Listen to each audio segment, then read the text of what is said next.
wajar. Abiotik adalah segala sesuatu yang berhubungan dengan komponen-komponen yang tidak hidup. Misalnya suhu udara, pH tanah, pH air, kemudian kelembaban udara, lalu kandungan alunitas air, dan sebagainya. Ada juga kajiannya harus melibatkan di aspek biotik. Ya. Biotik itu adalah segala sesuatu yang berhubungan dengan makhluk hidup. Di situ ada hewan, tumbuhan, lumut mungkin, bakteri, virus, dan manusia. Yang terakhir adalah culture. Culture ini adalah budaya. Budaya itu bukan manusia sebagai faktor biotik. Jadi manusia ini bisa sebagai faktor biotik atau bisa juga sebagai budaya. Nah, budaya ini lahir dari hubungan antara manusia dengan lingkungan. Maka kalau Indonesia ini dikatakan sebagai negara yang mempunyai keanekaragaman hayati tertinggi di dunia, keanekaragaman itu nomor 2 tertinggi di dunia setelah Brasil, menurut saya kurang tepat. Karena biodiversity ini banyak dikaji, diteliti untuk ekosistem terestrial atau yang di daratan. Ekosistem di akuatik belum terlalu optimal kita bisa mengeksplor ekosistem akuatik. Kira-kira kenapa, Mbak Sari? Kan dari biologi dari masalah itu. Kenapa yang daratan susah? Kan pasti yang lautan susah dieksplor. Ya karena kemampuan manusia untuk menjelajah laut juga masih terbatas. Kalau di daratan itu masih muda ya, teman-teman di Papua, Mas Pak Yusuf, saya itu punya teman namanya Prof. Charlie ya, di Brunei, dari Unipar. Beliau concern pada palme kalau nggak salah. Jadi pas Mas Prof. Charlie itu saya setuju, saya sering melakukan eksplorasi itu, ya kan Mas? Mengeksplorasi dari pesisir naik ke gunung, naik ke sampai ke atas sama. Dari kajiannya ditemukan 3 spesies baru untuk palme. Itu pasti memungkinkan kita menjelajah hutan yang apa namanya, yang benar-benar terpencil itu masih bisa. Tapi kalau misalnya belum ada teknologi untuk menyelam sampai ke palung yang itu cukup. Orang nyelam sampai kali berapa ratus meter sudah keluar. Artificial robotik untuk nyelam juga 5.000 meter atau 6.000 meter sudah hancur karena tekanan air. Sehingga maka kajian ini berbeda ke terestrial. Belum lagi nanti kalau kita berbicara tentang cultural diversity, maka Indonesia tadi luas lautan di Indonesia jauh lebih luas daripada di Brasil sebagai negara mega biodiversity. Panjang pesisir kita itu ada 81.000 km. Kita hanya kalah dari Kanada. Berarti apa? Di situ akan banyak sekali terumbu karang, mangrove, lamun, sangat potensi yang bisa menjadi sumber daya yang bisa kita gunakan. Nah, ekosistemnya sangat beragam juga. Kalau kita berbicara keanekaragaman ekosistem, maka Indonesia ini ya paling besar. Keanekaragaman budaya kita juga paling tinggi. Coba dari Aceh sampai Papua, hasil budaya hubungan antara manusia dengan ekosistem sangat-sangat banyak. Orang Padang punya rumah adat. Orang di Toraja punya rumah adat yang berbeda. Teman-teman dari Lombok, dia punya namanya rumah apa ya, di suku Sasak Sade itu. Di Papua ada lagi apa Pak? Di Papua itu yang suku Bali itu rumah adatnya istilahnya Bonai. Itu sangat beragam. Orang Jawa punya Joglo. Kenapa? Karena mereka memanfaatkan sumber daya yang ada di sekitar mereka. Belum lagi kita berbicara budaya. Kenapa kok orang Jogja memilih model rumah joglo? Karena terbukti bahwa rumah joglo ini mampu tahan terhadap bencana gempa yang besar. Jadi peristiwa yang namanya sejarah masa lalu gempa tektonik itu sudah sering terjadi di Jogja ya, karena banyak sesar yang ada di situ. Belum lagi gempa vulkanik karena aktivitas gunung Merapi. Sehingga mereka punya kearifan lokal, punya bukan kearifan lokal, indigenous knowledge, pengetahuan lokal yang mampu membuat rumah dengan struktur yang tahan gempa. Rumah Joglo itu gempa sebesar apapun dia tidak akan ambruk, karena dia mempunyai sambungan yang tidak paten. Jadi kalau Joglo itu kan kayu dulu baru dimasukkan, kemudian dikasih pasak atau kalau orang bisa bilang pantai. Jadi kan boleh ya begitu. Kayunya kayu jati, karena sumber daya airnya dia kayu jati. Belum lagi nanti jenis pakaian. Pakaian adat dari Aceh sampai Papua buaya. Belum masalah bahasa. Belum lagi produk olahan pangan, sehingga itu menjadi sebuah kekayaan yang ada dengan kita. Bagaimana kalau kita nanti mewarnai kajian-kajian yang ada di lingkungan. Jadi di ilmu magister lingkungan nanti harapannya Bapak Ibu Mas Mbak ini mempunyai kajian minimal di dua aspek. Mau abiotik boleh, abiotik culture boleh, culture biotik juga boleh. Tapi tidak boleh hanya satu aspek. Kalau bedanya apa dengan teknik lingkungan misalnya? Teknik lingkungan mungkin meneliti bahwa sampah ini bisa diolah dengan metode insenerator misalnya, atau dengan kompos misalnya. Tapi di ilmu lingkungan ada aspek cultural yang masuk, di mana melakukan rekayasa sosial agar masyarakat mau mengolah sampah pada level level paling level paling kecil ya, di rumah tangga. Jadi ada culture-nya, tidak hanya sekedar mengolah sampah. Industri yang buang limbah ke ekosistem, ke sungai, itu dikaji oleh teman-teman PL. Teman-teman PL membuat alat untuk meminimalisir atau mengurangi dampak toksisitas dari sebuah cemaran. Tapi jika legislasi lingkungan, dampak dari limbah tercemar yang masuk ke ekosistem sungai misalnya, apa dampaknya? Apa kira-kira? Terhadap aspek ABC tadi. Kalau A-nya kan ada tadi ya, mungkin kandungan logam beratnya jauh lebih ambang batas, ya, atau mungkin suhunya terlalu tinggi. Tapi ada dampak pada B-nya ternyata. Mungkin karena planktonnya berkurang, ikannya mungkin akan mati, kan. Bentosnya yang ada di dasar mungkin berkurang juga. Jadi ada A, B, syukur-syukur ditambah dengan C. Dampak pada masyarakatnya bagaimana? Tidak bisa masyarakat tidak bisa memanfaatkan sumber air yang dulunya mungkin masih bisa dimanfaatkan. Ada yang rumahnya di Demak ya.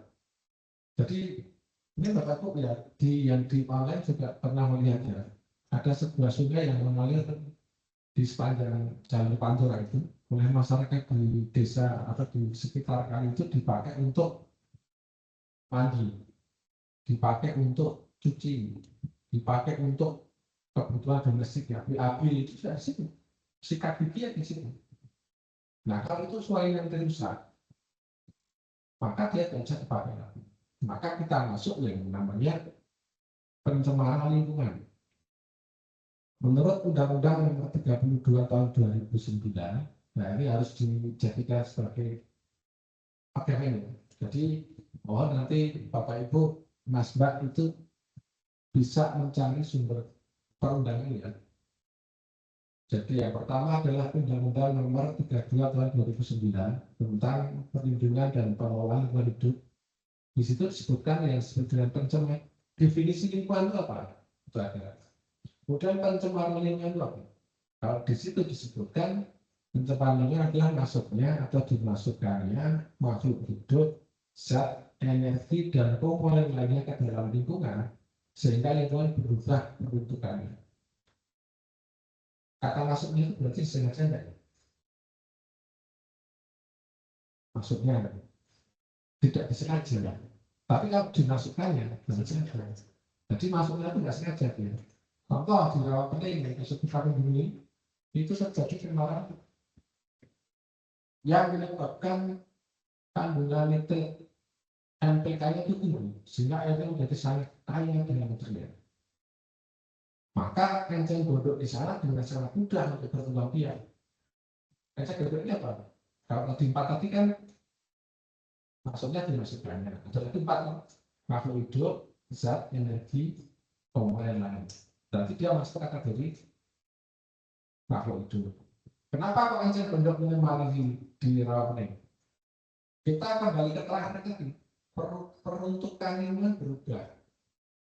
Rawa pening ini dipakai untuk perikanan, dipakai untuk sebagai sumber tenaga bagi PLTA Jelok, sebagai listrik tenaga di Jelok.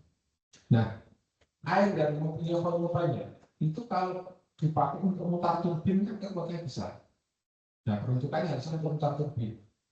Tapi karena enceng gondok ini mempunyai sifat yang namanya evapotranspirasi, jadi menguapkan air dalam jumlah besar dan cepat, maka volume waduknya menjadi berkurang.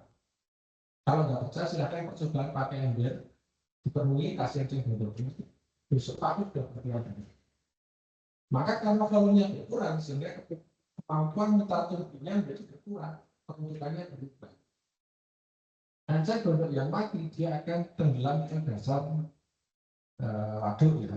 Kemudian kalau ada makhluk hidup mati itu terus diapain sih sama ekosistem ini? Diurai, didegradasi, didekomposisi. Sekarang yang mendegradasi siapa? Yang namanya ya, organisme yang bersifat mikroba. Nah, di situ banyak bakteri yang memecah gitu. Nah, ada namanya bakteri lignitik memecah lignin, nanti ada bakteri selulotik memecah selular, tapi nanti nggak sama terjadi hidup. Nah, bakteri tadi itu mengambil oksigen yang banyak untuk aktivitasnya. Akhirnya kolom air yang ada di bawah tadi menjadi DO-nya sangat rendah. Tahu DO ya, Mas? Dissolve oksigen, oksigen terlarut. Jadi ikan itu bisa hidup kalau menghirup oksigen yang sudah masuk ke air. Jadi kalau dia ditaruh di luar dia mati karena nggak bisa mengambil oksigen dari udara langsung. Nah, DO ini menjadi salah satu parameter abiotik untuk kesehatan atau untuk kesehatan air. Sebaliknya kita tidak bisa menghirup udara yang ada di dalam air karena kita tidak punya insang yang namanya. Kecuali kalau di film Harry Potter itu disuruh minum itu pas lomba itu belum dia nah terus jadi punya insang atau kalau dulu di majalah buku yang seusia saya Pak Sugio ini ada namanya Dewi Manusia Ikan. Nah tadi ya kolom air yang minim oksigen atau bahkan nol tadi kalau terjadi hujan lebat atau pengadukan kemudian dia terbawa naik ada yang namanya fenomena upwelling. Upwelling ini misalnya waduk, jadi kolom air yang oksigennya ya, tiba-tiba dia naik, di sini ada KCA, karamba jaring apung, yang terjadi kan siap, mati dalam waktu berapa jam. Maka kasus-kasus kematian ikan secara massal di beberapa waktu itu terjadi karena proses seperti itu. Pernah baca mereka, waktu di Gajah Jatiluhur mati karena proses upwelling yang menyebabkan volume air yang naik yang tidak mengandung oksigen. Nah ini jadi peruntukannya berubah untuk perikanan jadi berubah karena cenderungnya menyebabkan adanya DO yang rendah. Karena apa? Makhluk hidup sudah ya. Nah kalau dimasukkan ya berarti sengaja kan perusahaan buang limbah tanpa atau kalau misalnya punya short SPP yang sengaja yang peti-peti ya penambang tanpa izin itu kan dia buang limbah ya sembarangan kan. Berarti ada faktor kesengajaan.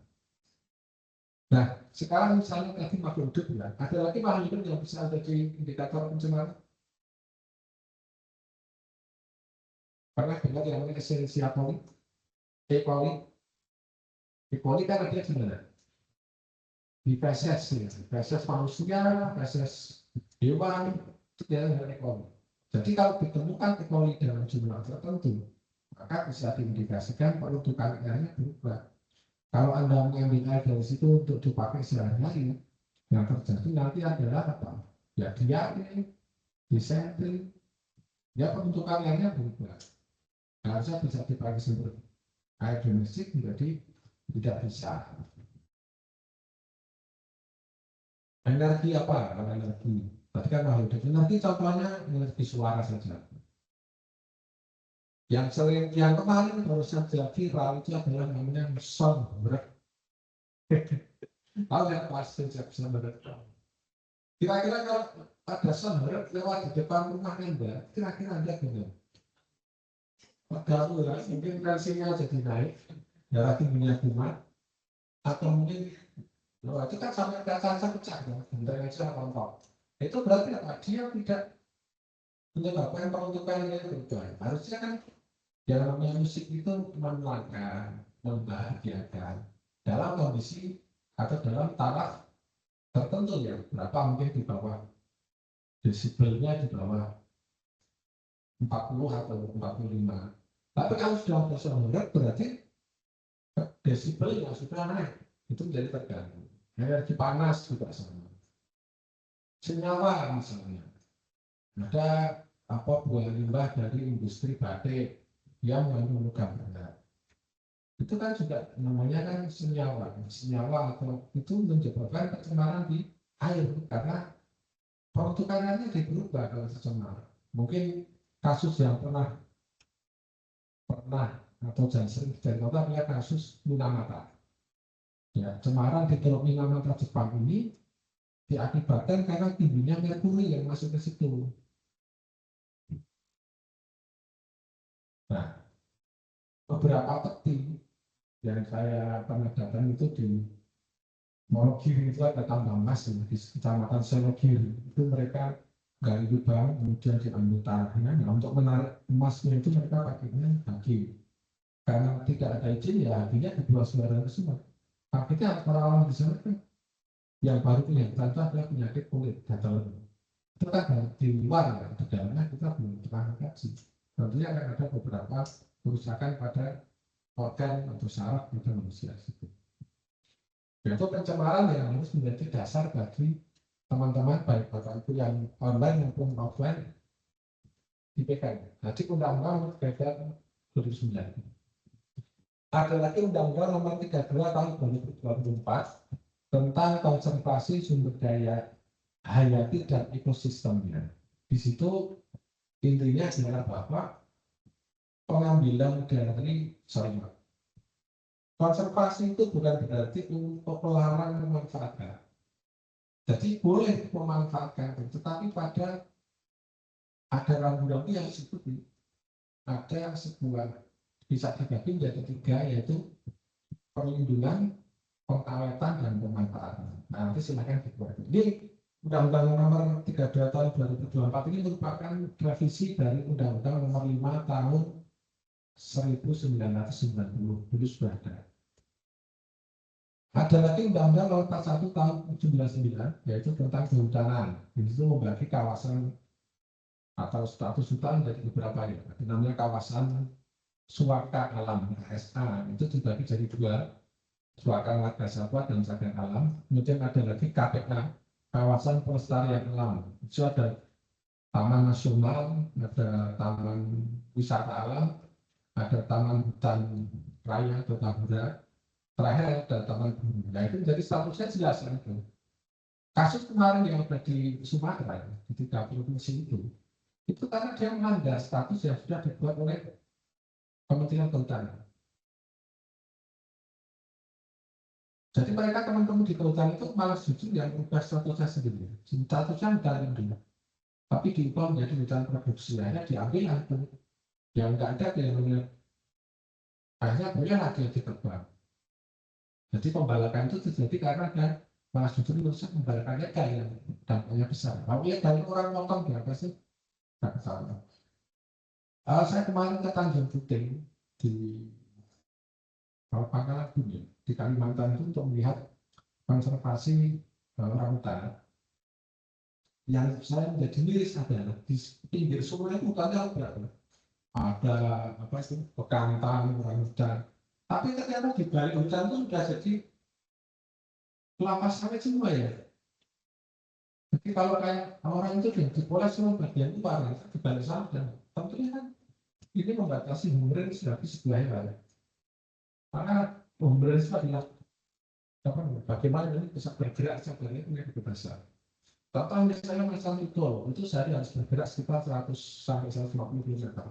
Kalau hutannya nggak ada, dia ketemu dengan pemukiman, ya terjadilah konflik antara manusia dengan hewan liar. Ada dikatakan gajah rusak pemukiman atau meningkat perkebunan, itu dulu rumahnya dia kok. Dia itu punya jalur migrasi yang sudah tetap ya. Di Eropa itu ada di Eropa, di Afrika itu ada gajah yang bahkan dia kalau migrasi lewat depan rumah, melewati restoran gitu, karena itu jalur migrasi. Jadi itu ya, jadi tentang undang-undang tadi, kemudian nanti silakan mempelajari peraturan pemerintah. Gitu. Kalau kita berbicara hierarki perundangan yang tertinggi adalah Pancasila. Pancasila ada Undang-Undang Dasar 45. Di bawah itu ada undang-undang. Di bawahnya lagi ada peraturan pemerintah. Banyak lagi ada peraturan pemerintah pengganti undang-undang dan seterusnya. Dan nanti pada saat mungkin menyusun tesis gitu ya, disinggung sedikit lah tentang aspek hukumnya. Karena kita kan multidisiplin. Jadi mau nggak salin ya harus salinan ya harus tahu.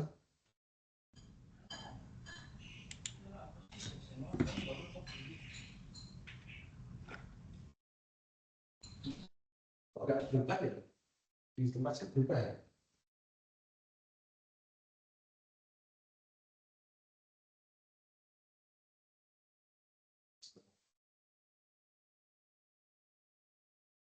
Ini gimana Pak?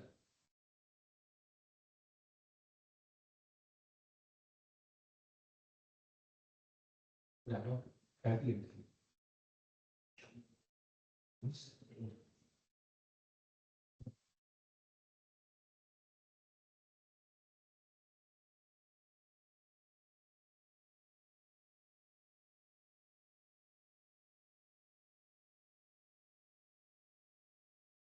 Ini. Berarti.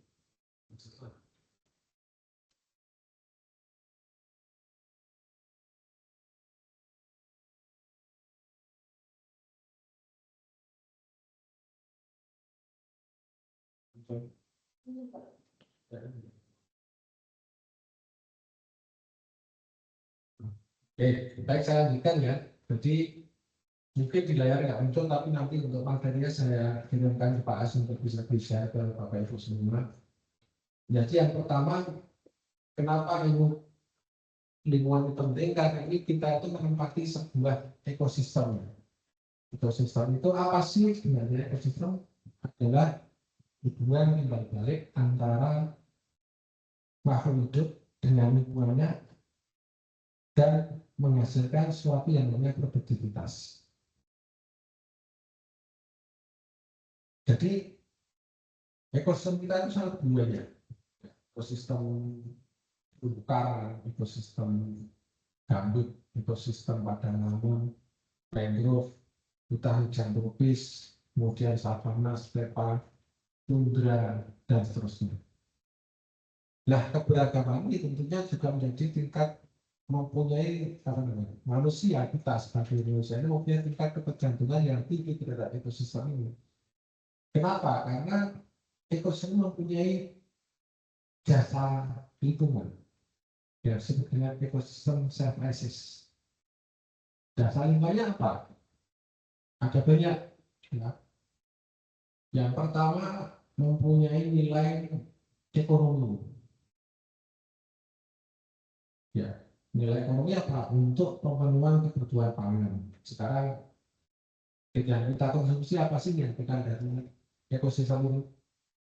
Makan nasi, kemudian sayur, jelas-jelas lingkungan, lalu tempe dari kedelai, telur dari ayam, semua dari lingkungan. Kemudian yang kedua, dia mempunyai jasa untuk apa namanya, ekonomi ya, mungkin dari medis. Obat-obat itu sebenarnya bisa disintesis dari lingkungan. Atau obat-obat tradisional ya, beberapa kawan kita yang masih menganut apa namanya, saya punya kajian di suku anak dalam di Jambi itu juga mereka menggunakan apa menjaga dalam untuk keperluan medis atau pengobatan. Kemudian yang ketiga, dia bisa menjadi sumber inspirasi. Itu mas saya apa ya? Bagus, bagus ya. Itu kaosnya benar-benar itu. Singa. Itu kan berarti dia ngambil dari alam. Motif-motif batik itu juga dari alam. Lagu, nah ya dari alam juga banyak. Kemudian apa lagi? Lambang negara. Bahkan nama pun juga mengambil dari alam. Sedangkan kalau orang-orang dia itu kan punya nama kan apa namanya? Si mata elang gitu ya. Ya atau siapa apa? Orang-orang dia itu punya nama justru dari nama-nama yang ada di hewan-hewan yang ada di alam. Yang mempunyai kekuatan menjadi simbol keperkasaan itu ya berapa? Kalau orang Jawa yang namanya Simon hijau. Simon itu kan harimau. Yakin gajah Suro, ya. Yakin Wondu Suro itu kan juga sapi, gajah Suro. Kemudian dia bisa menjadi apa namanya? Tadi jasa ekonomi ya, banyak kan ekonomi kayu, garu, bubalnya, kemudian apa lagi? Madunya. Ada lagi jasa ekologi. Jadi beberapa hewan ini mampu menjadi penyebut. Jadi kalau nggak ada hewan itu tidak terjadi penyerbukan. Banyak tidak tanah polier tidak. Ada penyerbukan yang dibantu oleh serangga, kubu, lebah. Ada yang dibantu oleh kelelawar.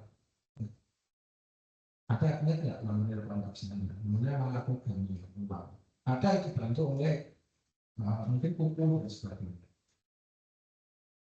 Yang paling berhubungan dengan lingkungan, jasa ekosistem adalah ekosistem mampu menjadi carbon storage, carbon stock. Jadi cadangan karbon itu bisa kita bagi menjadi tiga. Yang pertama adalah pada biomasa, yang kedua adalah pada mikromasa, yang terakhir adalah pada sedimen. Pohon besar tentu akan menyimpan karbon lebih besar. Kenapa pohon bisa menyimpan karbon? Ini terjadi pada saat fotosintesis. Pohon ini melalui daun mengambil CO2 yang ada di atmosfer. Kemudian diolah dengan bantuan klorofil dan sinar matahari, maka menjadi senyawa organik. Nah, senyawa organik ini kan C6-12 teman-teman. Itu disimpan di pohon, bisa dalam bentuk daun, ranting, batang, akar, buah, umbi, dan sebagainya. Nah, saat terjadi fase, misalnya daunnya gugur, rantainya patah, atau bahkan buahnya mati, maka karbon tadi pasti tersimpan dalam bentuk nekromasa. Jadi nekromasa itu ya patahan ranting atau daun, selasar daun, kemudian batang. Nah, setelah terjadi dekomposisi dari kan lama-lama hancur juga itu. Nah, itu karbon ada yang lepas ke udara, ada yang masuk ke dalam sedimen, ke dalam tanah. Maka karbonnya tadi, kalau kita hitung karbon total, harus dihitung tiga-tiganya. Di dalam biomasa, di dalam nekromasa, dan di dalam sedimen. Lalu budaya apa sih berarti itu? Ya, cara dia nanti akan mengurangi konsentrasi karbon yang ada di troposfer. Jadi Bapak Ibu sering mendengar pemanasan global. Beda nggak pemanasan global dengan ozon? Pertanyaan saya. Bedanya di mana? Tes langsung lulus seperti itu. Kalau gitu. Karbon itu adalah senyawa yang lapisan gas rumah kaca yang disusun oleh gas rumah kaca.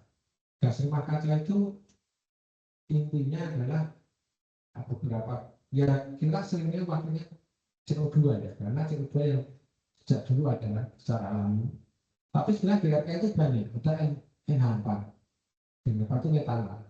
Bahkan metana ini sebenarnya dampaknya terhadap pemanasan global itu 24 kali karbon.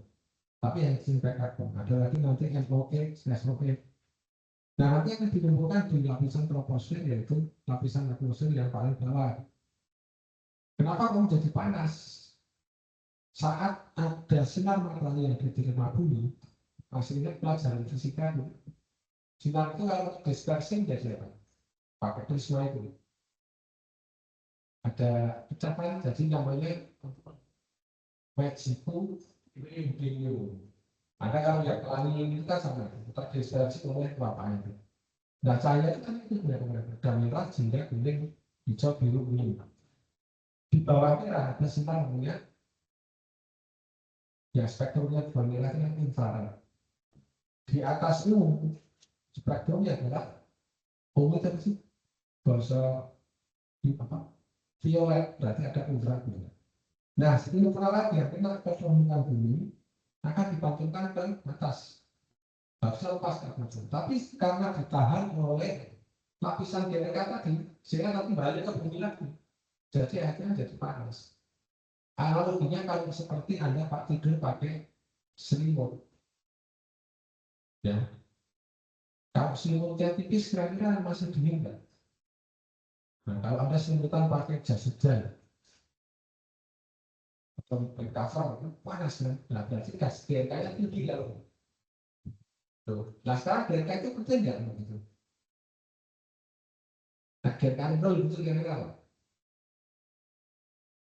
Kan kita diturunkan umurnya. Kalau GRK-nya terlalu rendah, yang terjadi adalah suhunya terlalu dingin. Maka terjadilah zaman es. Pernah lihat tentang film Ice Age nggak? Nah itu di situ itu nanti semua banyak yang es semua. Ya tak berkehidupan nggak baik juga. Tapi jika rela kami tumbuh rendah, mulai sekarang ya mampu survive, beradaptasi dengan baik dengan itu. Di film yang ketiga itu kan drama terjadi pemanasan global, gasnya akan cair ya. Nah itu makanya sebenarnya pemanasan global itu sudah terjadi sudah dulu sebelum ada manusia. Tapi dulu periodik, nah turunnya itu suhunya. Dan hanya disebabkan oleh faktor natural. Jadi yang gas rumah kaca ya dari letusan gunung berapi, dari respirasi kita pas hidup ya. Nah sekarang setelah ada revolusi industri, ada yang namanya faktor antropogenik dari manusia, aktivitas manusia, bukan manusia yang bernapas, aktivitas apa? Industri. Kan setelah revolusi industri tahun 1800 kan, ditemukan mesin-mesin itu kan terus jadi pembakaran ada bahan bakar fosil, batu bara, rumah atau kawasan perbankan menjadi banyak, hutannya makin berkurang. Nah itu harus jadi pemanasan global yang secara tidak pernah turun lagi sebenarnya.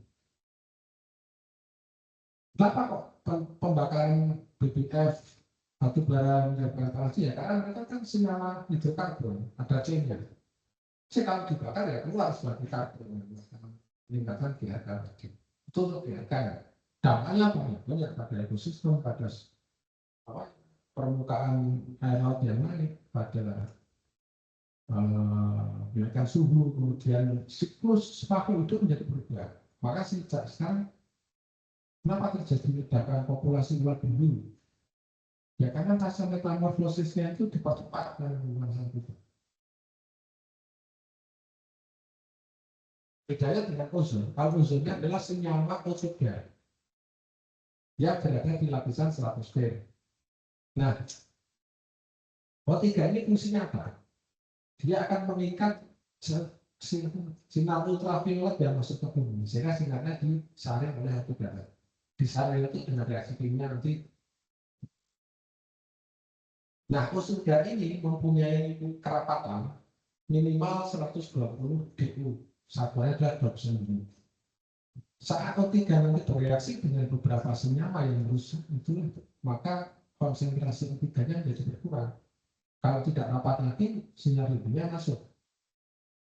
Yang menyebabkan kerusakan ozon apa?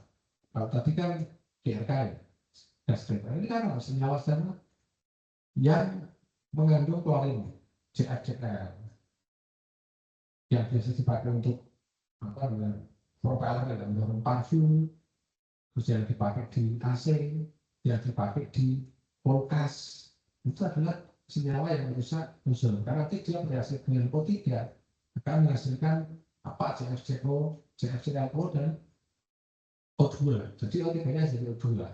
Fungsinya tidak lagi terpenuhi. Maka sekarang orang sudah mulai sadar atau ramah lingkungan teknologi lingkungan karena ada baca bekas non CFC itu kan ada AC non CFC itu berarti yang ramah lingkungan karena dia tidak menghasilkan senyawa yang rusak lapisan ozon. Dampaknya apa kalau ozon? Dampaknya ya kanker kulit ya. Bule-bule itu kalau berjemur di Bali kan kaki kulitnya biar kayak kita salah matang, tapi jadinya kan kayak blok-blok. Pokoknya pigmen kulitnya rusak juga karena terkena UV. Pokoknya disyukuri saja Tuhan berikan kepada kita. Ada tahu Denada enggak? Nah, Denada itu kan dulunya harusnya masih tinggi. Sekarang dioplas semua jadi tidak karuan. Itu ya, jadi bedanya antara, jadi tadi fungsinya adalah sebagai penyimpan karbon. Ada lagi fungsi moderasi iklim, membuat sumber desian dan membuat tidak terlalu mencolok. Kalau yang muslim ya pernah umroh atau haji, itu kalau siang puasanya minta ampun kan. Tapi kalau malam dingin banget, semestinya itu bisa 14 derajat. Karena dia tidak mempunyai ekosistem, tidak banyak pohon yang mampu memoderasi. Belum lagi misalnya mampu menyerap berbagai polutan. Kenapa tanaman ditanam di pinggir jalan? Karena dia mampu menyerap timbal sebagai salah satu program berat hasil pembakaran mesin, apa namanya, menyerap polutan-polutan yang ada di lingkungan kita. Jadi itu adalah fungsinya ekosistem. Ada lagi fungsi ritual budaya. Orang Toraja kalau ada yang meninggal, dia memakai atau menyembelih kerbau yang albino. Kerbau di tempatnya Pak Yosef apa? Yang ritual pakai sembelihan, ada nggak? Ya, ada nggak ritual apa gitu? Pakainya apa? Ya, orang meninggal juga pakai babi. Babi. Di sembelih kita. Kalau orang kan apa enggak? Yang jauh. Temanku kalau temanku pernikahan apa? Tahu KTP enggak? Bukan enggak harus tumbuhan enggak bisa. Kan pakai jalur. Dan jalur itu apa sih? Kan pohon kelapa yang daunnya muda. Pakai ini pisang raja ya, pisang raja atau KTP ya itu kan pakainya enggak gitu. Malah mungkin buat secaci pakai kagum dan sebagainya.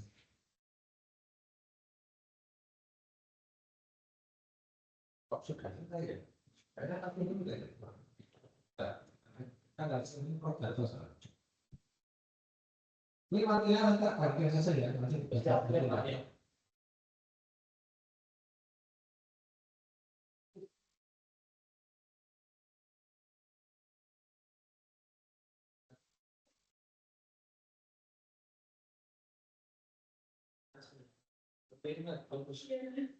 Nah,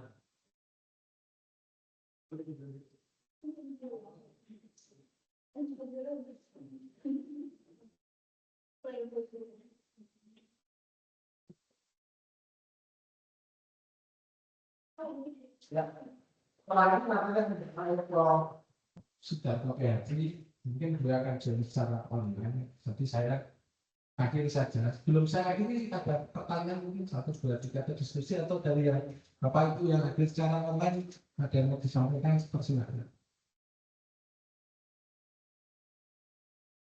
Silakan. Kencing gondok ini kan kalau yang setahu saya jika dia ada di Yes. ya kencing gondok ini kan tumbuhnya di daerah perairan maksudnya di kolam itu.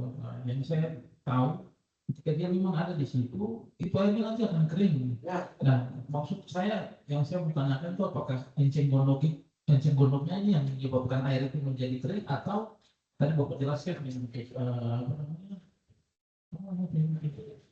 iya betul. Itu yang menyebabkan.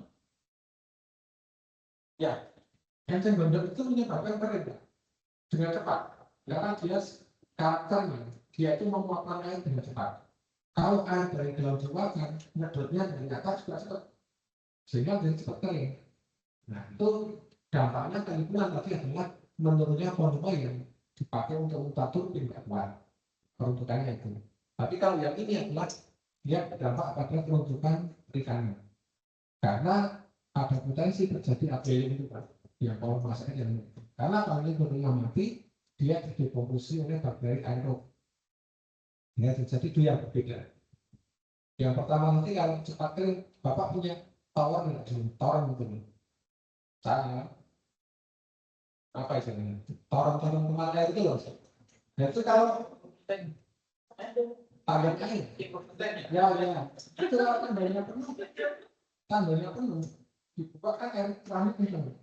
Kan kalau sudah habis kan ekspornya itu. Nah besok di hari Jumat, Mas Mbak akan kami ajak jawabannya untuk melihat fenomena itu. Jadi enceng gondok ini sampai dulu itu pernah sampai 70% untuk kawasan Pak. Nah sekarang diatasi dengan cara apa? Mekanik itu keruk buang. Kemudian juga dengan rekayasa sosial. Jadi masyarakat sana itu sekarang membuat kerajinan dari enceng gondok. Jadi dibuat tas, dibuat tempat atau bahkan kursi tamu atau pemanfaatan untuk tadi produk makanan. Nah, semoga nanti kita bisa sampai ke tempat yang untuk pengolahan atau pencarian bisa lagi yang membuat yang nanti diangkat dijadikan kompos juga ada. Jadi macam-macam akhirnya sekarang sudah mulai berkurang banyak itu apa namanya tutupan rawannya karena insekuritas. Nah, kenapa kok terjadi pengkayaan? Karena di yang inlet atau sungai yang masuk ke rawan itu ada 11 atau banyak itu dari itu kan sekelilingnya ada pegunungan Pak, ada Telomoyo, Gunung Anjo, Gunung itu kan ada mata air dari sungai yang masuk ke rawan itu. Nah di sepanjang sungai itu tadi banyak persawahan, ada orang yang mereka kan nggak semua terserap, ada yang jadi residu masuk ke sungai ke bawah situ. Nah, itu kan dari subur. Kalau orang menyemprot insektisida, ya kan berarti pencemaran dari insektisida juga tinggi di sana. Pak saya, ya, karena sudah jam, saya itu aja mas. Terima kasih atas perhatian nanti untuk materinya bisa dikirimkan oleh Pak Aslam. Assalamualaikum warahmatullahi wabarakatuh. Waalaikumsalam warahmatullahi wabarakatuh. Waalaikumsalam. Terima kasih, Pak. Sama-sama. Terima kasih. ya. Saya belum meminta bahwa terjadi perubahan mata kuliah itu. Harusnya hari ini Pak Marino, Pak Marino kan monitor nanti jam terakhir. Kemudian Pak Ferry setelah hari Kamis ya, dokter.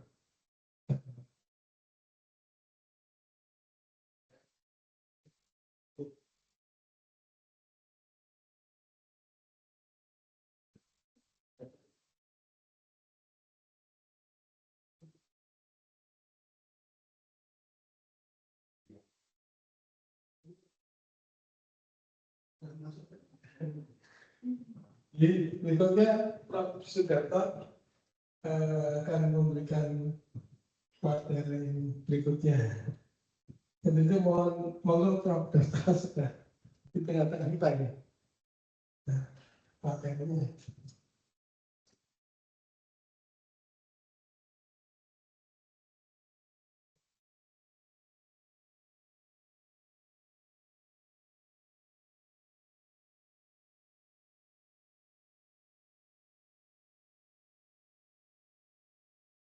Mana tahu?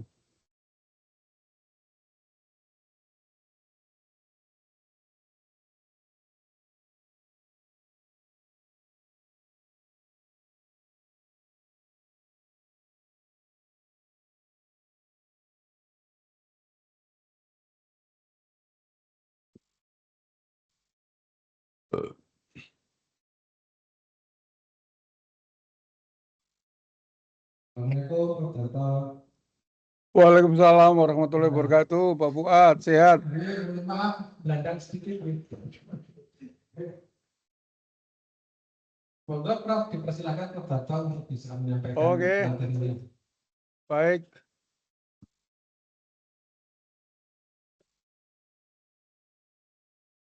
Saya share screen dulu ya. Prof.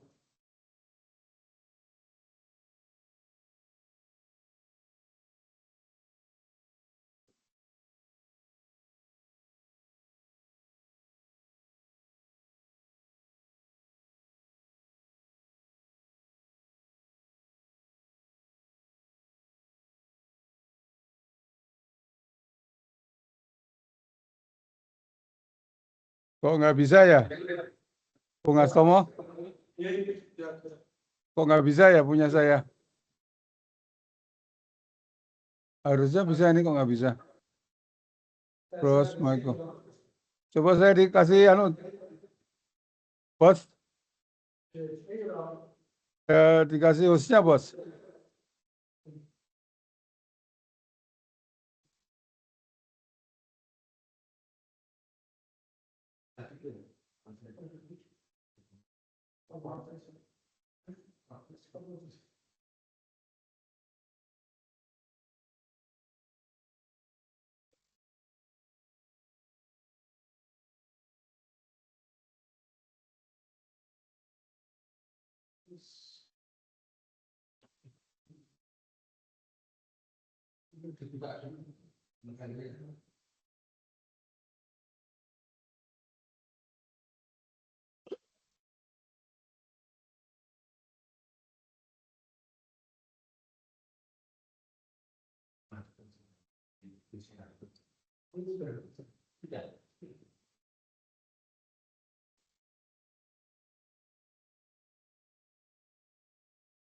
Sudah, Prof Data. Sudah bisa. Oh, dari saya ya? Sudah. Ntar, bos. Di laptop Prof Data sudah muncul belum? Ntar, bos. Ntar, bos.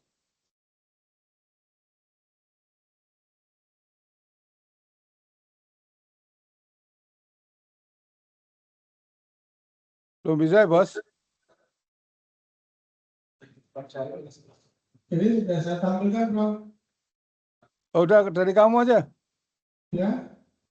Dari kamu, dari saya kok nggak bisa? Nggak tahu. Ini sudah saya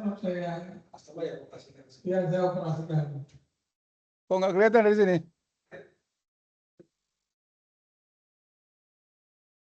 Ini sudah kelihatan kalau Ya, cuma dari saya kok nggak kelihatan?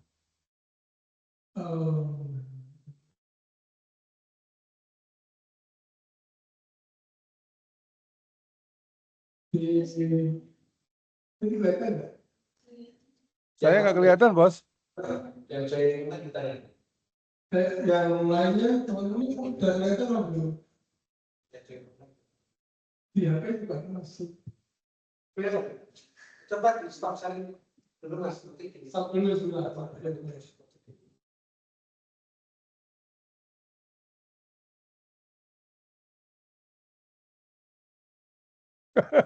Nggak kelihatan, bos.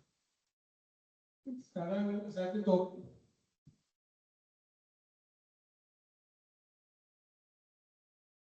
Jadi saya record dari sini aja. Iya, cuman saya kan harus lihat, bos.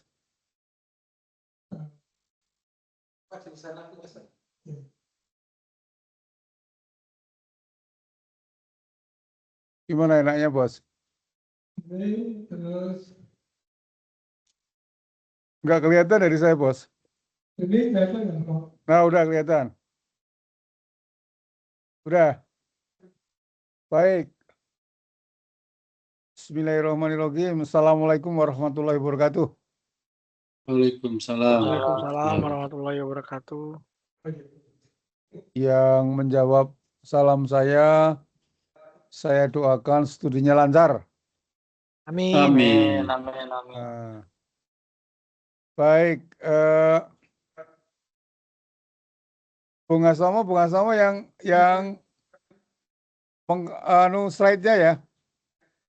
Has, Yang satu ya? oke, kamu di situ ya. Iya, siap. Baik, nama saya Sudarto P. Hadi.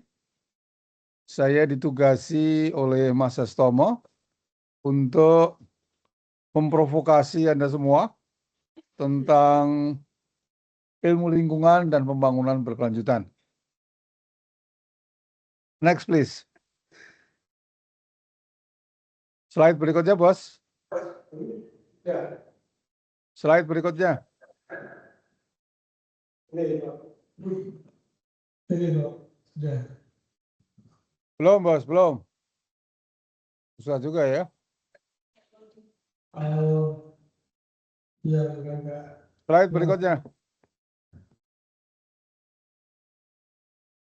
Oke, teman-teman semua sudah dapat materi kuliah ya? Halo? Sudah, Bro. Sudah, oke. Bisa menyimak di HP-nya? Bisa. Oh, Bisa, baik. Bro. Bisa, Bro. Baik. Ya. Ini ada kesulitan teknis ini. Dioperasikan dari sini nggak bisa. Astomo juga ada kesulitan itu. Next, slide berikutnya, As. Baik, mohon dilihat di slide nomor 2. Ini buku New Publish. Slide nomor 2. Jadi, teman-teman, pertama saya mengucapkan selamat atas keberhasilannya diterima di program Magister Ilmu Lingkungan Sekolah Pascasarjana Universitas Diponegoro. Welcome to the club. Semoga kehadiran teman-teman semua bisa menambah program Magister Ilmu Lingkungan lebih maju, lebih berbobot, dan Anda semua enjoy dengan program ini. Pesan saya, jangan terlalu lama di program Magister Ilmu Lingkungan, cepat lulus, langsung melanjutkan S3 atau meniti karir. Baik, jadi di slide yang kedua ini saya ingin memberikan pengantar tentang ilmu lingkungan dan pembangunan berkelanjutan. Kalau teman-teman sudah baca, saya kira baca materi yang saya berikan, saya kira ini gampang. It's a piece of cake lah, mudah gitu. Jadi silakan dibaca, kemudian menjawab di meeting chat. Boleh dijawab semua atau Anda pilih 1 atau 2, silakan. Oh, kok nggak bisa ya? Ya, silakan. Meeting chat saya kok nggak bisa.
Bos, meeting chat saya kok, Mbak, tolong dibaca di WA saya, Bos. Bos.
Masih belum bisa, Bos, meeting chatnya.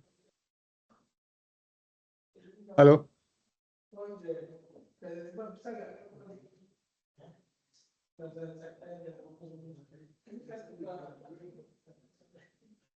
Ya, tapi saya nggak bisa. Chat is not available.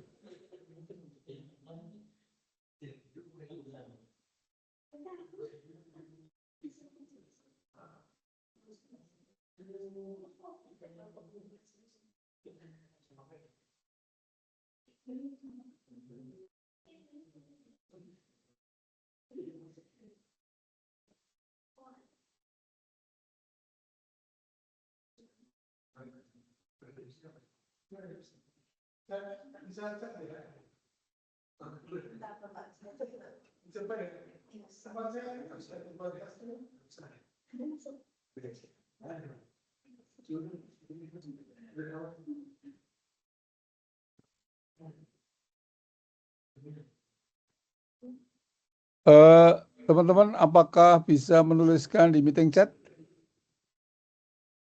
Halo? Tidak bisa, Bro. Kok nggak bisa kebaca di saya ya? Tidak Kita juga tidak bisa, Bro. Pak, dari kami Tidak bisa, Prof. Nggak bisa ya? Tidak Baik, bisa, Prof. baik, ya sudah. Gini aja lah. Kita lanjutkan aja. Next slide, please. Slide berikutnya, Mas Tomo.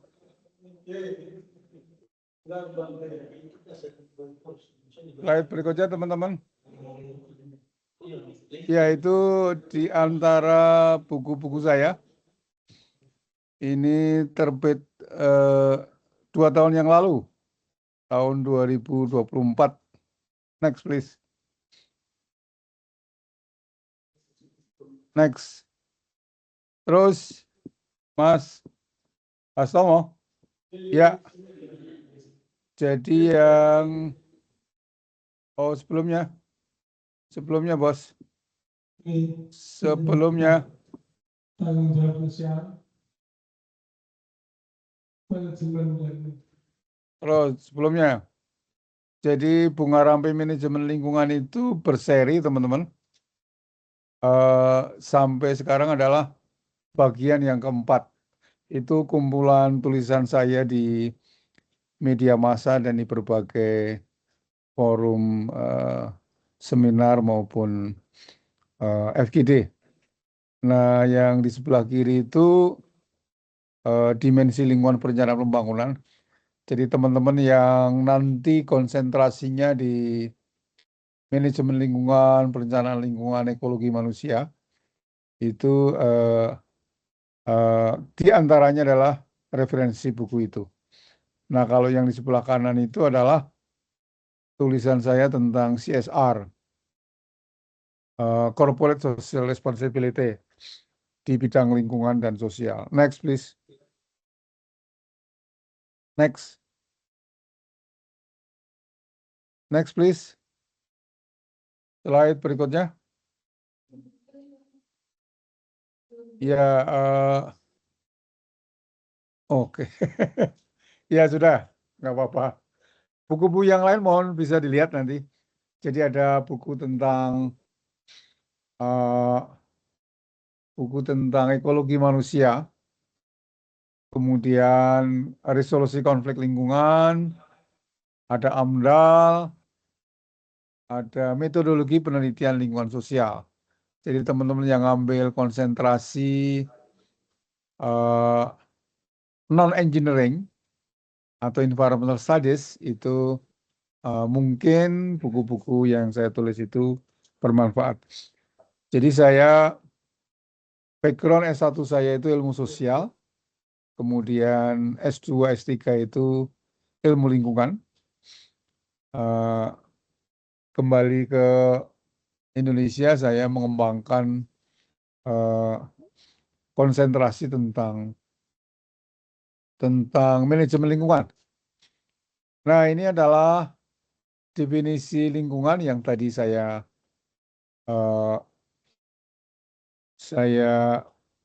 tulis di pengantar, pertanyaan pengantar. Jawabannya ini. Jadi segala sesuatu yang ada di sekitar kita. Kalau disingkat itu teman-teman gampangnya adalah lingkungan itu adalah ABC. A itu abiotik, jadi sesuatu yang benda yang tidak hidup seperti air, udara, tanah, material, mineral. Kemudian biotik itu adalah segala sesuatu yang hidup, flora dan fauna. Yang ketiga adalah C itu culture. Culture itu sesungguhnya adalah lingkungan hidup manusia.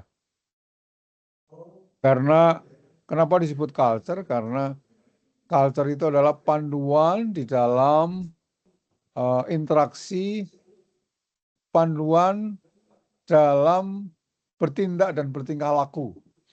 Jadi budaya gitu. Sehingga disebut sebagai ABC. Sebenarnya kalau mau konsisten ya ABS gitu ya. Abiotik, biotik, sosial gitu. Cuman singkatannya kan nggak enak jadi ABS gitu kan. ABS itu asal Bapak senang. Jadi ABC aja. Jadi lingkungan itu ABC. Next please. Next. Next, Has. Slide berikutnya. Slide nomor 9, mohon dibaca. Ya. Nah, jadi tadi definisi tentang lingkungan. Lalu ada ilmu lingkungan. Ilmu lingkungan, belum. Belum, Bos. Slide nomor 9 dulu, Bos. Bos. Slide nomor 9 dulu. Nah, oke.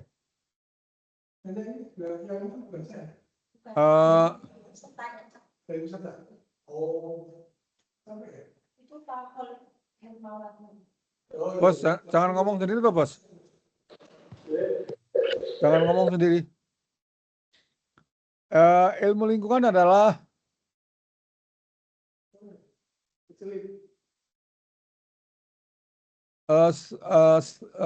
studi tentang bagaimana dunia ini bekerja. Yang tadi, yang ABC tadi. ABC kan segala sesuatu yang ada di sekitar kita. Jadi the study of how the natural world works. Bagaimana lingkungan itu mempengaruhi kita dan bagaimana kita mempengaruhi lingkungan. Next, please.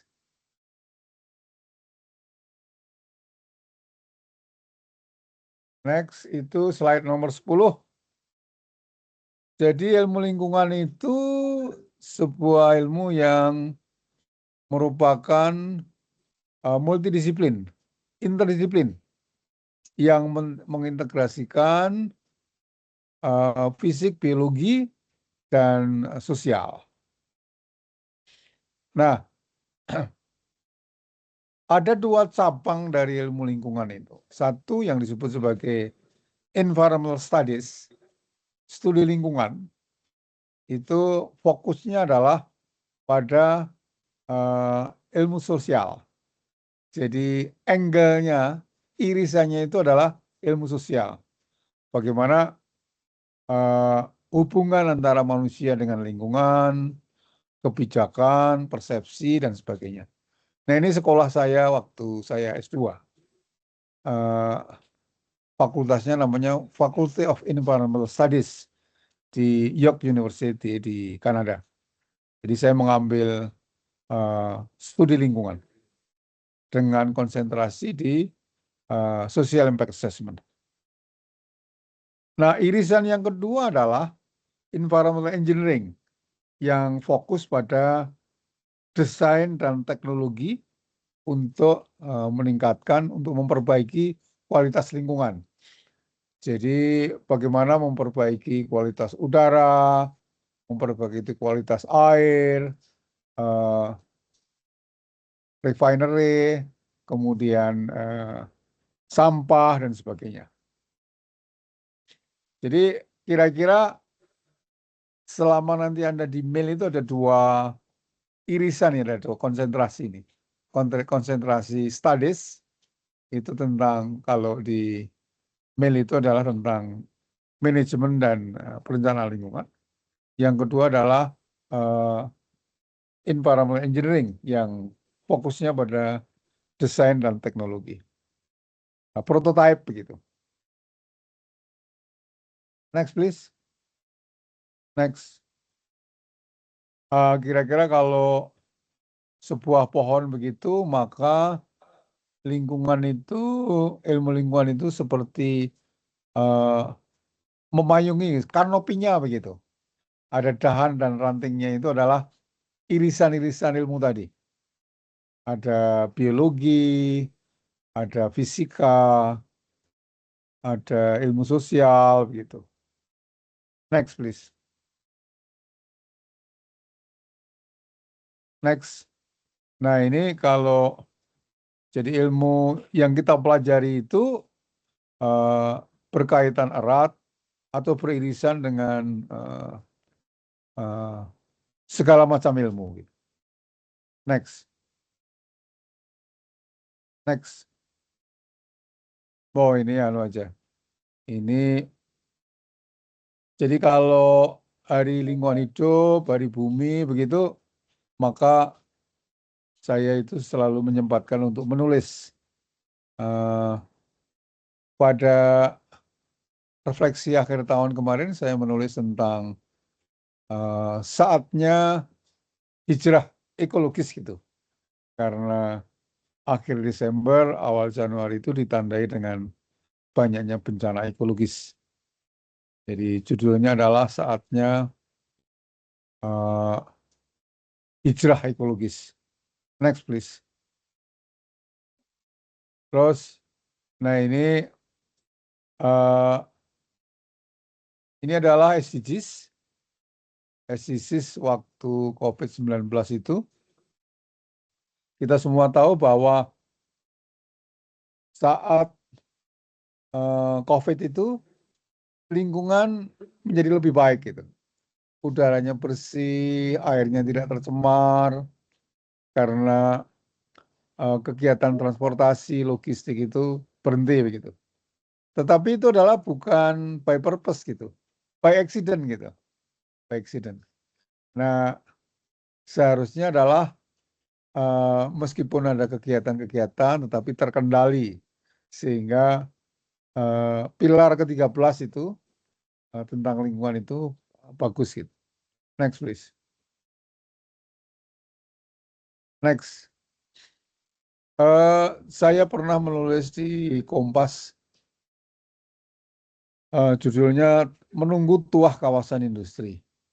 Jadi waktu itu Pak Jokowi ketika masih menjabat presiden mengunjungi kawasan industri di Batang dan menyatakan bahwa selain kawasan industri Batang yang sekarang disebut sebagai kawasan ekonomi khusus, akan dibangun 27 kawasan industri di Indonesia. Nah, ini adalah analisis kritis saya terhadap kawasan industri. Jadi tidak ada kawasan industri yang tidak menimbulkan persoalan lingkungan. Maksud saya adalah ketika pemerintah itu mencanangkan 27 kawasan industri, maka harus diantisipasi sejak dini begitu, supaya tidak menimbulkan masalah lingkungan dan sosial gitu. Next, please. Next. Nah, ini tulisan tentang belum, Pak? Belum sebelumnya? Sebelumnya, nah, tulisan saya tentang inovasi. Jadi ini analisis kritis saya terhadap hasil-hasil penelitian Indonesia itu pada umumnya berhenti di prototipe, berhenti di publikasi, berhenti di paten gitu. Tetapi tidak menghilir menjadi produk yang digunakan oleh user, oleh industri, menjadi komersial yang bisa meningkatkan kesejahteraan begitu. Nah, ketika sudah sampai ke tahapan prototipe, paten, dan publikasi itu, ada suatu tahapan yang saya sebut sebagai lembah kematian. Karena ekosistemnya tidak mendukung. Mungkin hasil-hasil penelitian itu tidak sesuai dengan kebutuhan industri. Mungkin juga karena ekosistemnya tidak mendukung. Itu yang saya sebut sebagai lembah kematian. Next, please.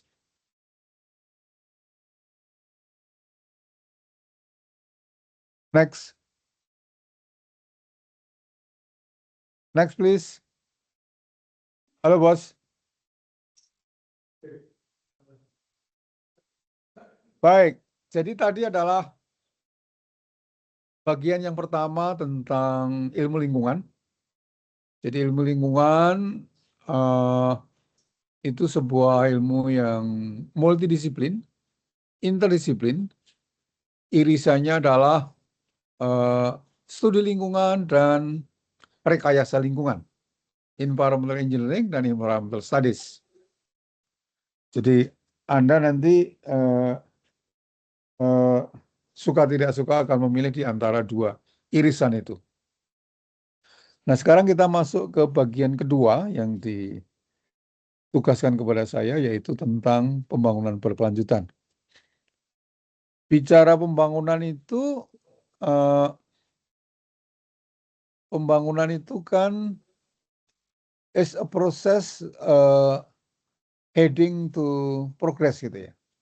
Jadi sebuah proses untuk mewujudkan kemajuan, progress.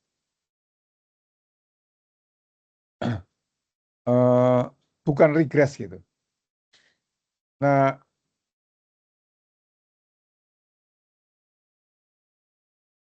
kalau kita lihat, saya kira teman-teman semua pernah dengar, jadi pembangunan yang baik itu adalah pembangunan yang mampu mensinergikan aspek ekonomi, pertumbuhan, untuk meningkatkan kesejahteraan, menanggulangi kemiskinan, begitu. Itu ekonomi. Yang kedua adalah mengakui keterbatasan daya dukung lingkungan. Artinya adalah boleh membangun itu boleh, tidak haram, tetapi lingkungan itu lestari. Yang ketiga ada pemerataan gitu. Nah, kalau kita lihat pembangunan kita ini suka tidak suka, teman-teman, masih orientasinya lebih berat pada ekonomi. disebut sebagai eksklusif itu, belum inklusif. Kalau inklusif itu 3 pilar tadi, ekonomi, lingkungan, dan sosial. Gitu. Jadi pertumbuhan ekonomi itu menjadi tujuan yang utama seperti sekarang ini, kan sasarannya adalah pertumbuhan sebesar 8%. Tetapi menurut peneliti dari LIPI sekarang, BRIN, itu pertumbuhan ekonomi itu tidak selaras dengan pemerataan, tidak selaras dengan kesejahteraan karena menimbulkan kesenjangan dan kemiskinan. Gini rasionya melebar gitu. Gini rasio itu menunjukkan kesenjangan. Next please.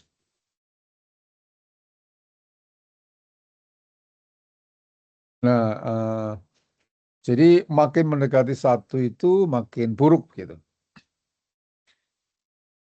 Next please. Next. Ini PDB produk domestik bruto kita itu tinggi.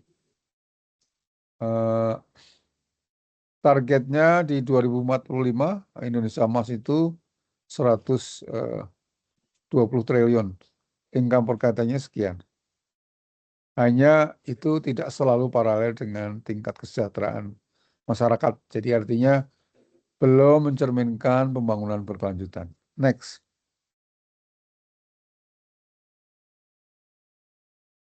Nah, ini kesenjangan itu bisa dilihat dari simpanan di perbankan gitu. Jadi simpanan yang paling tinggi itu Anda bisa lihat lah. Kira-kira Anda itu berada di mana ya? Kurang dari 100 juta itu jumlahnya 212 juta rekening. Artinya 97%. Jadi kira-kira 3% itu adalah penikmat kekayaan di negeri ini gitu. Yang terbesar itu adalah dengan tabungan yang kecil gitu. Next. 100 juta udah besar sebenarnya ya.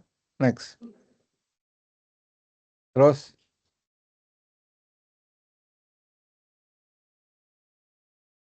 baik, jadi buku mengukur kesejahteraan mengapa PDB itu bukan tolak ukur yang tepat begitu. Ini dikemukakan oleh para ahli diantaranya Amartya Sen dan Yosef itu. Baik, sampai di sini nanti saya akan setelah slide ini ada slide yang kedua yang saya juga sampaikan kepada teman-teman yang baru saja saya menjadi narasumber di Ikatan Sarjana Katolik. Oke, coba Mas Astomo langsung ke slide nomor 32. 32.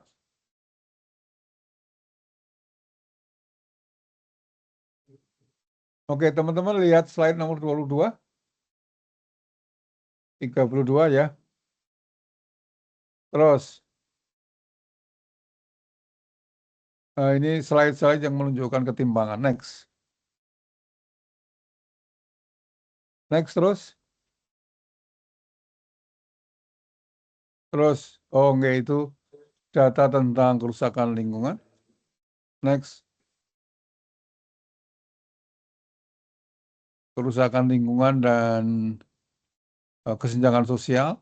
Artinya adalah pembangunan kita ini belum berkelanjutan. Next. Terus. Nah, ini yang sedang teman-teman. Jadi hilirisasi itu tadi hilirisasi itu bagian dari inovasi sebenarnya. Jadi hilirisasi itu sebagai wahana untuk mewujudkan kemakmuran rakyat. Jadi ketika ekonomi kita itu berbasis pada sumber daya alam dan kemudian masih dalam bentuk bahan mentah, maka nilai tambahnya itu kecil gitu. Tetapi ketika kemudian diolah menjadi bahan setengah jadi atau bahan jadi, maka nilai tambahnya itu meningkat. Bisa 15 kali, 25 kali begitu. Karena ada proses untuk mengolah bahan setengah jadi menjadi bahan jadi. Kemudian beriringan dengan itu pasti akan menimbulkan lapangan pekerjaan.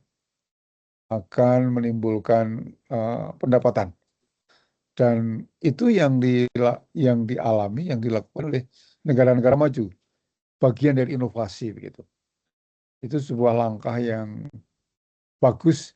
Hanya persoalannya kalau Anda baca di berbagai media massa, hilirisasi di Konawe, nikel ya di Konawe, Morowali, Halmahera, itu menimbulkan dampak lingkungan yang luar biasa.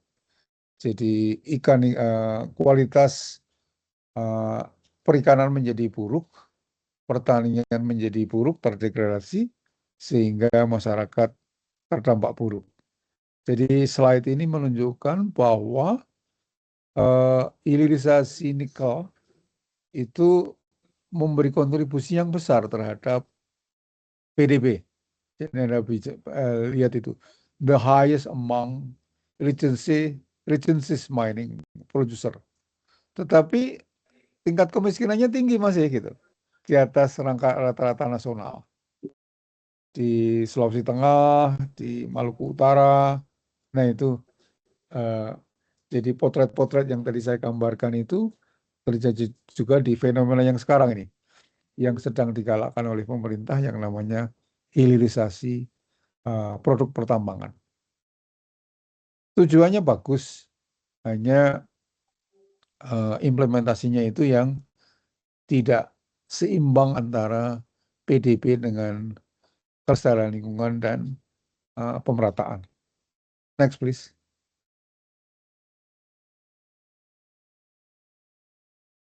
Nah, ini di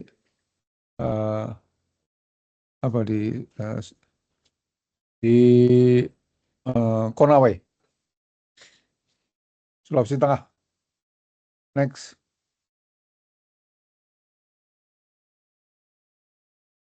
Bahkan kemarin kita baca di media massa itu ada konflik antara pekerja dari Cina dan pekerja lokal gitu.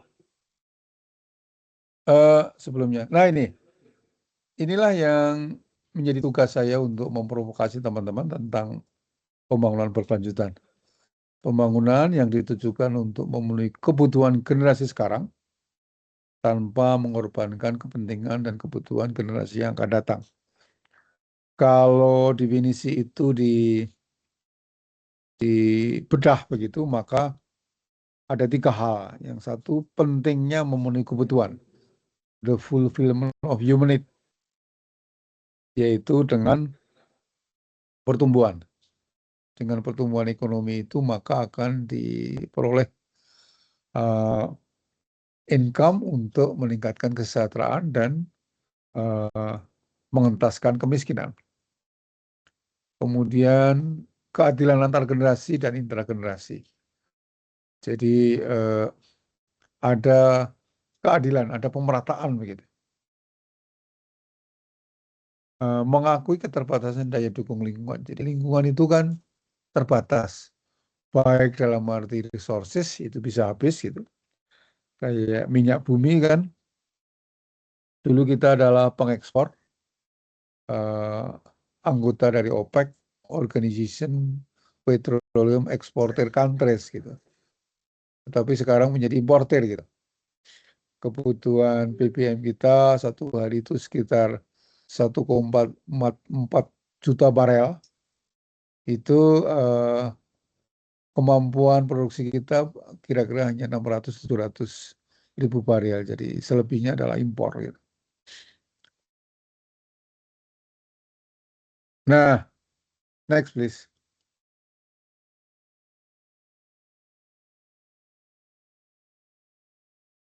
Ini pada pembangunan berkelanjutan di World Summit on Sustainable Development yang di Afrika Selatan dulu. Next please.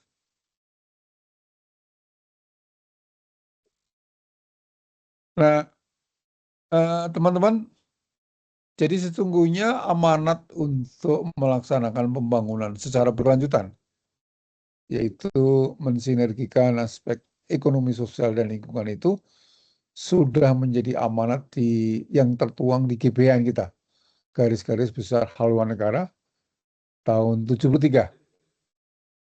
Coba teman-teman baca situ.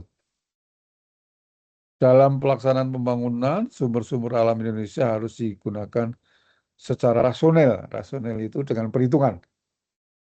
Penggalian sumber kekayaan alam harus diusahakan agar tidak merusak tata lingkungan hidup manusia.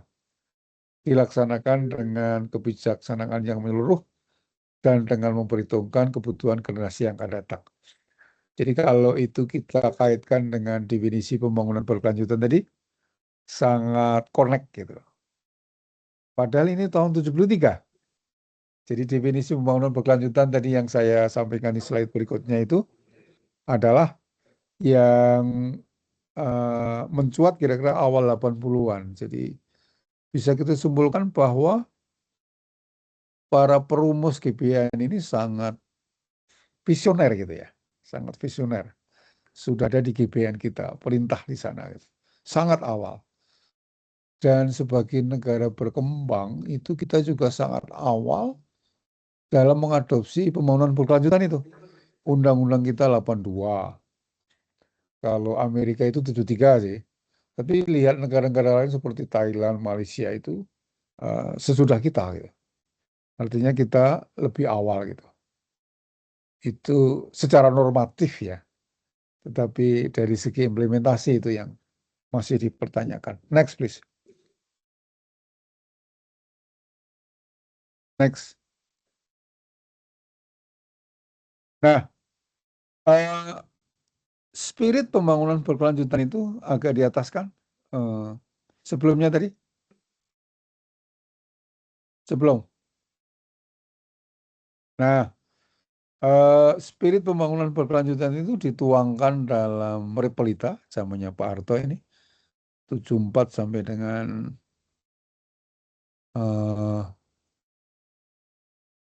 98 ya Pak Harto. Lalu kemudian Propenas dan rencana pembangunan jangka panjang nasional. Ada semua gitu perintah itu, amanat itu. Baik, saya kira itu pengantar saya tentang dua hal tadi. Yang pertama adalah tentang ilmu lingkungan. Yang kedua adalah tentang pembangunan berkelanjutan. Nah, di materi yang kedua itu nanti adalah berkaitan dengan apakah pembangunan berkelanjutan itu masih relevan gitu. Dengan makin banyaknya apa yang disebut orang sebagai bencana ekologis itu. Sekarang sedang berlangsung itu. Tapi sebelum itu saya ingin memberikan kesempatan kepada teman-teman untuk diskusi, pertanyaan, komentar, klarifikasi. Dipersilakan.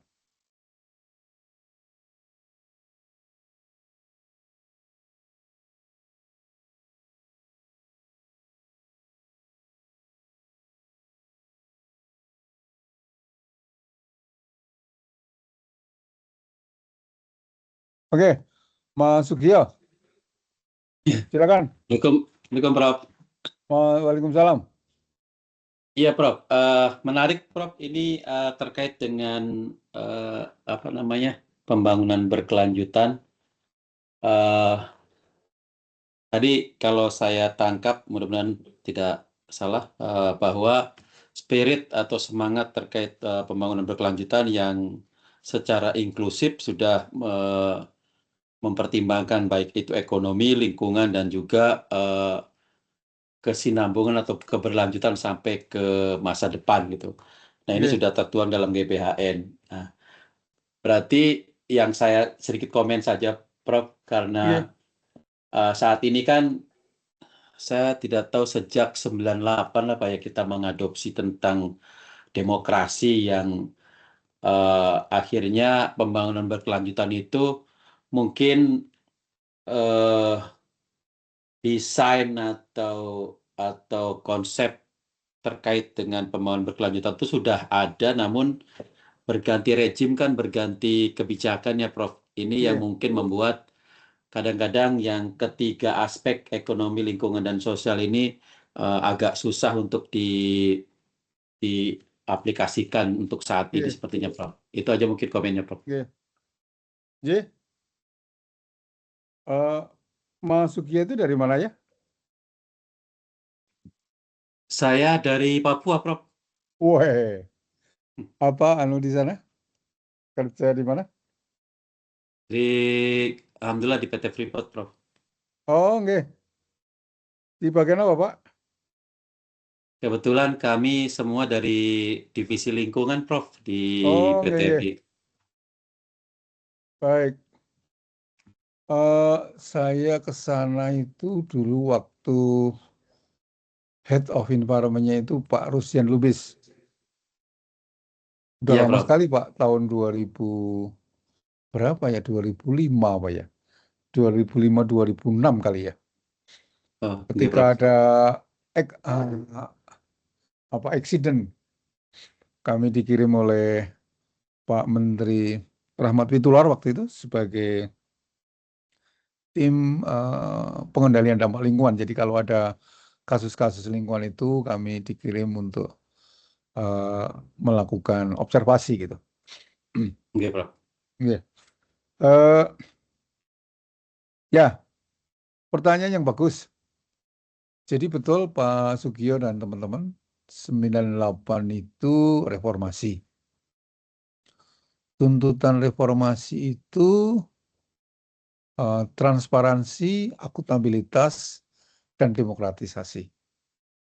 Nah, sesungguhnya 3 tuntutan itu sejalan dengan pembangunan berkelanjutan gitu. Jadi sebuah pembangunan berkelanjutan itu akan terwujud kalau ada keterbukaan, ada akuntabilitas begitu, ada peran serta begitu. Jadi sebenarnya sangat connect gitu, sangat mendukung terwujudnya pembangunan berkelanjutan begitu. Kalau teman-teman mengamati kan undang-undang lingkungan kita kan sekarang ini kan 32/2009. Dulu adalah Undang-Undang 23 tahun 97. Jadi kenapa Undang-Undang 23/97 itu kemudian dirubah menjadi atau direvisi menjadi Undang-Undang 32 2009 itu karena secara struktural, kultural, satu lagi apa ya, itu sudah tidak sesuai gitu. Jadi secara struktural kan sebelum 98 itu sentralistis ya, semuanya sentralistis gitu, dari pusat begitu. Yang kedua kulturalnya kan sebelumnya itu sangat bukan sangat ya, spiritnya otoriter, sekarang demokratis gitu.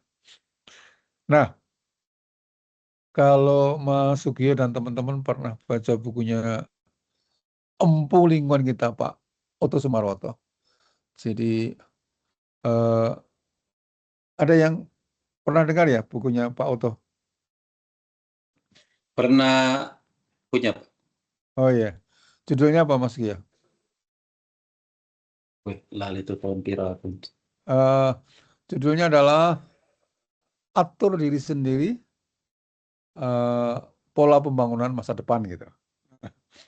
Jadi Pak Oto itu dengan arif gitu, seorang empu yang arif, optimis gitu dengan spirit reformasi itu yang ditandai dengan demokratisasi, akuntabilitas, transparansi, yang salah satunya terwujud dengan otonomi itu, maka lingkungan lebih bagus begitu. Di beberapa kota, Prof. Oto itu bedah buku, saya diundang sebagai reviewer gitu. Nah, saya waktu itu masih muda Pak Sugi ya, tahun-tahun itu, belum lansia lah saya. Kalau sekarang udah lansia. Kalau Pak Oto itu kusnudon bahwa reformasi itu kan membuahkan lingkungan yang bagus. Saya suudon Pak waktu itu. Ya, di banyak tempat di Jakarta, di Bandung, di Semarang saya diundang sebagai saya suudon. Jadi saya khawatir kalau lingkungan itu menjadi kewenangan dari daerah, lingkungan akan lebih parah begitu. Jadi ibaratnya keluar dari mulut harimau, masuk ke mulut buaya begitu. Saya bilang begitu, dan itu ada di buku-buku saya. Kenapa? Karena kalau otonomi daerah tidak dibarengi dengan visi lingkungan yang bagus, itu otonomi daerah itu dimaknai sebagai sebagai keinginan daerah untuk meningkatkan pundi-pundi PAD. Yang paling gampang itu adalah mengeksploitasi sumber daya alam, obral izin dan sebagainya. Dan itu yang terjadi gitu. Tanpa mengurangi rasa hormat saya kepada Pak Oto. Jadi bukunya masih ada itu. Jadi Ya, sorry Prof. jadi itu yang terjadi Pak. Kita berharap tetapi ternyata enggak gitu. Jadi coba Ibu dan Bapak, teman-teman amati daerah-daerah yang kaya sumber daya alam makin rusak kan. Kira-kira begitu Pak. Jadi sesungguhnya secara spirit, akuntabilitas, transparansi, demokratisasi itu adalah syarat untuk mewujudkan pembangunan berkelanjutan. Tapi ternyata enggak gitu.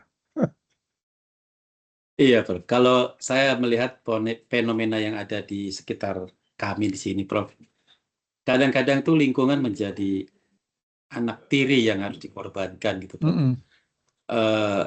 Ya kembali lagi tadi seperti yang Prof salah satu contohkan ya, seperti penambang liar gitu, peti atau penambang tanpa izin.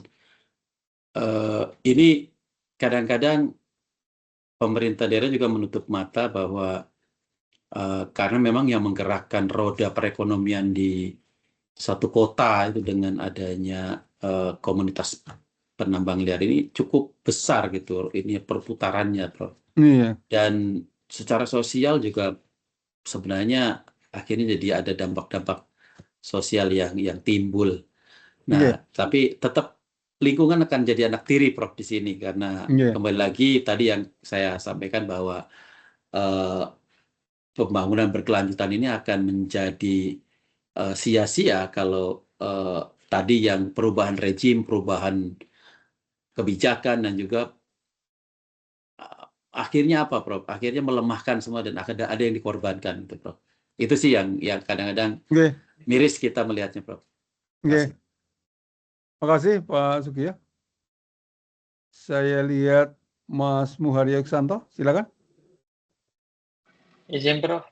Saya ingin menanyakan Prof mengenai apakah penerapan teknologi ramah lingkungan di industri atau kilang itu sudah cukup disebut sebagai pembangunan berkelanjutan, Prof? Atau harus disertai seperti perubahan perilaku dan tata kelola? Atau bagaimana, Prof? Iya. Ya, pertanyaan yang bagus. Jadi ada yang kalau sebuah industri itu mengikuti proper itu adalah peringkat penilaian perusahaan. Saya kira teman-teman sudah familiar. Kalau perusahaan itu comply, patuh, mengelola lingkungan dengan baik sebagaimana amanat di RKLPL di AMDAL, lalu menyampaikan laporan, dia mendapatkan predikat proper hijau, biru, comply lah. Itu learning loop yang pertama kalau istilahnya itu, comply gitu. Kalau perusahaan sudah berusaha untuk mengelola lingkungannya tetapi belum memenuhi baku mutu standar, dia merah gitu. Nah, merah itu bisa bermacam-macam karena mungkin ketidaktahuan atau perlu peningkatan pengelolaan, itu bisa bersifat administrasi. Kalau sama sekali tidak comply, itu hitam gitu. Nah, yang disebutkan Mas Muaryo tadi, sebuah perusahaan itu kalau sudah berhasil berperingkat biru, itu dia bisa naik menjadi beyond compliant gitu. Beyond compliant itu melebihi ketaatan. Jadi bisa meraih proper hijau dan emas. Syaratnya harus melakukan inovasi begitu. Nah, inovasi itu kalau biru itu sifatnya mengelola lingkungan itu reaktif. Kalau hijau dan nanti emas itu adalah proaktif gitu. Artinya dia melakukan pengelolaan lingkungan mulai dari hulunya, mulai sejak bahan baku. Kalau kilang itu, refinery itu ketika menerima BBM dari menerima crude oil dari eksplorasi produksi. Kalau Freeport tentu saja mulai dari penambangan ya. Itu dia dilihat. Jadi mulai dari bahan baku, proses produksi, distribusi, penggunaan sampai dengan limbah. From the cradle to the grave gitu. Dari buayan sampai dengan kuburan begitu. Itu di assess gitu, dianalisis energi yang digunakan, volume air yang dikonsumsi, timbulan limbah, emisi. Lalu apa yang bisa dilakukan untuk itu? Nah, itu perlu teknologi. Nah, jadi itu sampai kepada pertanyaan Muharia tadi. Nah, teknologi itu bisa sangat canggih begitu, tapi bisa dalam bentuk teknologi tepat guna. Teknologi tepat guna itu adalah teknologi yang bisa dilakukan oleh warga masyarakat gitu. Maksudnya begini, kalau perusahaan itu dalam menanggulangi dampak dari setiap cycle tadi, bahan baku, proses produksi, distribusi, dan sebagainya itu dengan teknologi tepat guna, dengan mendaya gunakan masyarakat itu poinnya lebih tinggi gitu. Poinnya lebih tinggi. Itu yang disebut sebagai inovasi sosial. Jadi inovasi sosial itu adalah sebuah inovasi yang ditujukan untuk menanggulangi dampak, tetapi dengan skema community development gitu. Jadi artinya di sana ada aspek teknologi yang mampu menanggulangi dampak sekaligus memberikan nilai kemanfaatan kepada masyarakat gitu. Begitu Mas Aryo. Baik, terima kasih Prof atas penjelasannya. Ada lagi teman-teman? Jauh belum, waktunya sudah. Udah habis ya? Iya, 14.30 sih. Loh kok sini, Men? Oke, sebentar, saya tak tunjukkan boleh saya tunjukkan slide-nya saja? Slide satu lagi. Menunjukkan saja. Oh alah, lah kok urung belum capek saya.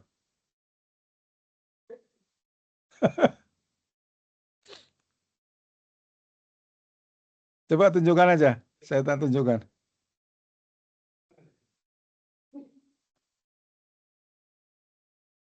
5 menit aja, Pak. Yang ISKA. Jadi ISKA. Transformasi ekonomi. Jadi ya 3 menit aja lah.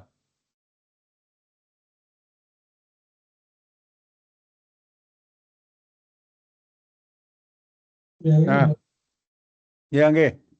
Ya betul. Jadi teman-teman, tadi kan kita belajar tentang ilmu lingkungan itu apa, ilmu lingkungan itu apa, irisannya apa. Kemudian kita belajar tentang pembangunan berkelanjutan dalam teori dan praktek. Nah, ini pertanyaan yang sangat kritis, teman-teman. Saya diundang oleh Ikatan Sarjana Katolik Indonesia di Jawa Tengah. Ya kebetulan ISKA ya, saya diundang siapapun akan available begitu. Kebetulan ini ISKA. Jadi melihat di slide-slide sebelumnya itu di materi ini, saya menunjukkan bagaimana lingkungan itu terdegradasi sehingga tidak mampu menanggung beban. Jadi ibarat gampangnya begini, daya dukung lingkungan itu di mana-mana terlampaui, sehingga banjir, tanah longsor itu selalu muncul di negeri kita di banyak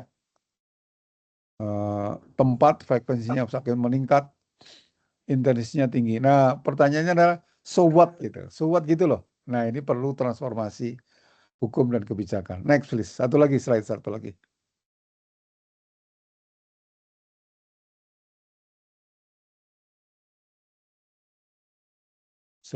lagi. Slide berikutnya, Pak Asomo. Slide satu lagi.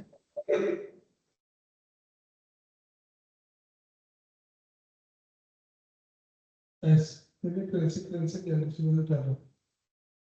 Slide satu lagi, Mas. Ya, slide nomor 33, teman-teman mohon disimak. Slide 33. Slide 33 itu, jadi pembangunan berkelanjutan saja tidak cukup. Jadi harus ada prinsip-prinsip yang ada di slide 33. Mohon dibaca sebagai bekal untuk kuliah di MIL. Itu ada strong sustainability, ecological primacy, ecological integrity, dan sebagainya. Nah, yang terakhir itu tadi yang relevan dengan pertanyaannya Pak Mas Sugio. Ecological democracy, governance and rule of law.